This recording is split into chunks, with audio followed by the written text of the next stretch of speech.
वैसे तेहरान में Hamas chief Ismail हानिया की हत्या और बेरूत से लेकर बगदाद तक इसराइल के एक्शन के बाद मिडिल ईस्ट सुलगने लगा है और ईरान समेत उसके प्रॉक्सी मिलिशिया गुट इसराइल पर कभी भी हमला कर सकते हैं। तो उधर रूस भूमध्य सागर में अपने वॉरशिप भेजकर अमेरिका के खिलाफ मोर्चाबंदी करने में जुटा है, जबकि चीन में हमास समेत 14 फिलिस्तीनी गुटों की बैठक के बाद ये साफ हो चुका है कि मिडिल ईस्ट में अब चीन की भी एंट्री होने वाली है। प्रश्न है कि क्या मिडिल ईस्ट में वर्ल्ड वॉर की पटकथा लिखी जा रही है। एक रिपोर्ट दिखाते हैं।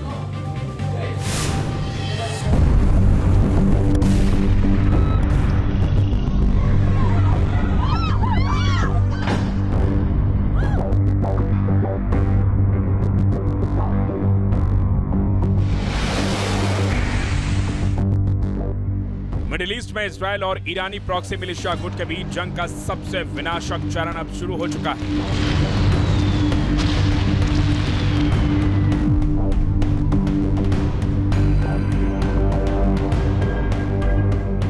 ईरान की राजधानी तेहरान की सबसे हाई सिक्योरिटी जोन में हमास चीफ इस्माइल हानिया की हत्या के बाद से मिडिल ईस्ट धधकने लगा है। ईरान इंतकाम की आग में जल रहा है और बदला लेने पर आमादा है। ईरान के जाम करन मस्जिद पर लाल झंडा लगा दिया गया है।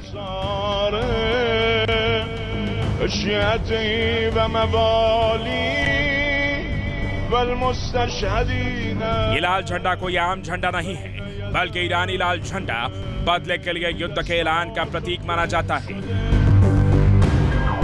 लिहाजा आशंकाएं जाहिर की जाने लगी हैं कि मिडिल ईस्ट से कभी भी तीसरे विश्व युद्ध का ट्रिगर दब सकता है।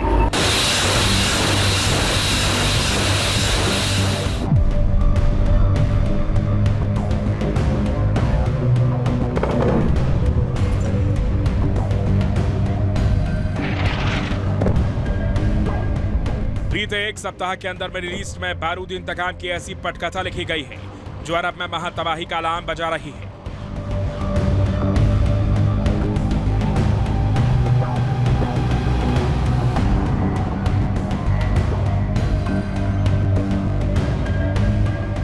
हमास प्रमुख हानिया की हत्या के बाद इजराइल को इसकी कीमत चुकाने की धमकी दी जा रही है। इधर इजराइल लेबनान से लेकर बैरूत तक में अपने दुश्मनों का सफाया करने में जुटा है।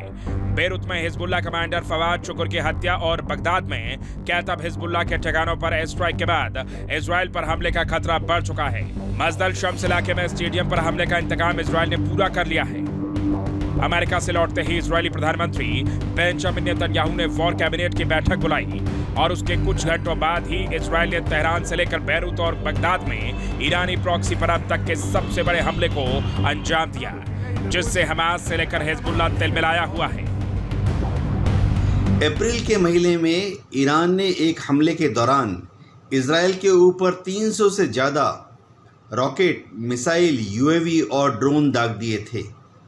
क्या अब ईरान फिर से ऐसा ही एक बड़ा हमला इजराइल के ऊपर करने जा रहा है? इसके चांसेस थोड़ा कम ही लग रहे हैं।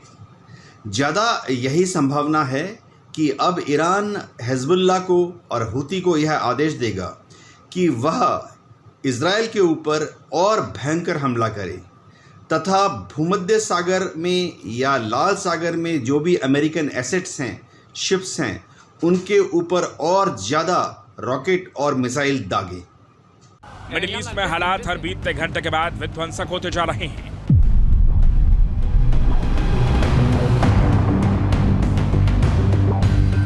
एक तरफ ईरान और उसके प्रॉक्सी मिलिशिया गुट हैं, तो दूसरी तरफ इजराइल और अमेरिका खड़ा है।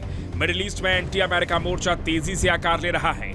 मिडिल ईस्ट में अमेरिका के वर्चस्व को खत्म करने के लिए रूस ने युद्धपोत भूमध्य सागर में तैनात कर दिए हैं। इसके अलावा रूस ने 3 सबमरीन भी फ्रांस के एकदम पास तैनात कर दिया है। रूस ने मिसाइल क्रूजर वेराक तैनात किया था।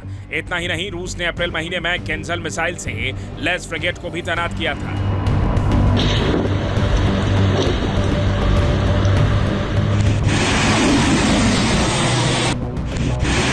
इतना ही नहीं, रूस ईरान के साथ मिलकर नेवल एक्सरसाइज भी करने जा रहा है, वो भी ऐसे वक्त में जब ईरान और इजराइल के बीच तनाव अपने चरम पर है। न्यूज नेशन अब व्हाट्सएप पर खबरों की ताजा अपडेट के लिए न्यूज नेशन के इस क्यूआर कोड को स्कैन करें।